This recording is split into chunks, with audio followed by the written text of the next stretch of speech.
నందిగామలో మహిళల స్వయం ఉపాధి దిశగా మరో కీలక ముందడుగు పడింది.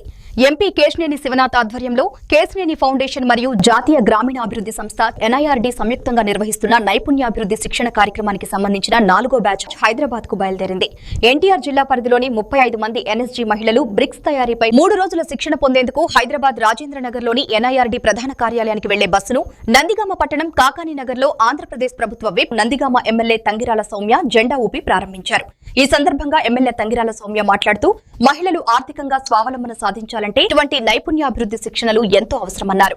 బ్రిక్స్ తయారీ వంటి ఉపాధి అవకాశాలు గ్రామీణ మహిళలకు స్థిరమైన ఆదాయ మార్గంగా మారతాయని తెలిపారు. మహిళల స్వయం ఉపాధికి ఎంపీ కేశినేని శివనాథ్ అందిస్తున్న సహకారం అభినందనీయమని పేర్కొన్నారు. ఈ శిక్షణ కార్యక్రమం ఈ నెల 18 నుంచి 20వ తేదీ వరకు నిర్వహించనున్నట్లు తెలిపారు.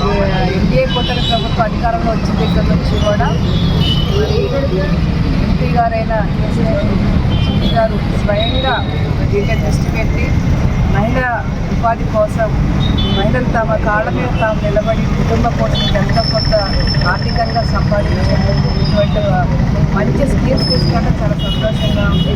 మేము మనస్ఫూర్తిగా ఎంపీ గారికి ధన్యవాదాలు తెలుసుకుంటున్నాం. ఇప్పటికే 3 బ్యాచెస్ వెళ్ళిపోయినాయి. లేడీస్ చక్కగా నేర్చుకొని వాళ్ళు సొంతగా మరి కొన్ని యూనిట్లు కూడా పెట్టుకోవడం జరిగింది. ఈరోజు మళ్ళీ 35 మంది మహిళలు బ్రిక్స్ తయారీ నేర్చుకోవడానికి వెళ్ళటం చాలా సంతోషకరం. అక్కడే ఫుడ్ ప్లస్ అకామిడేషన్ అంతా కూడా మరి ప్రొవైడ్ చేస్తున్నారు. చక్కగా నేర్చుకోండి అమ్మ అందరూ కూడా. మీకోసం మరి ప్రభుత్వం వారు ఇంత ప్రయత్నం చేస్తారు. ఎంపీ గారు అందరూ కూడా సహకారం మీకు అందిస్తారు కాబట్టి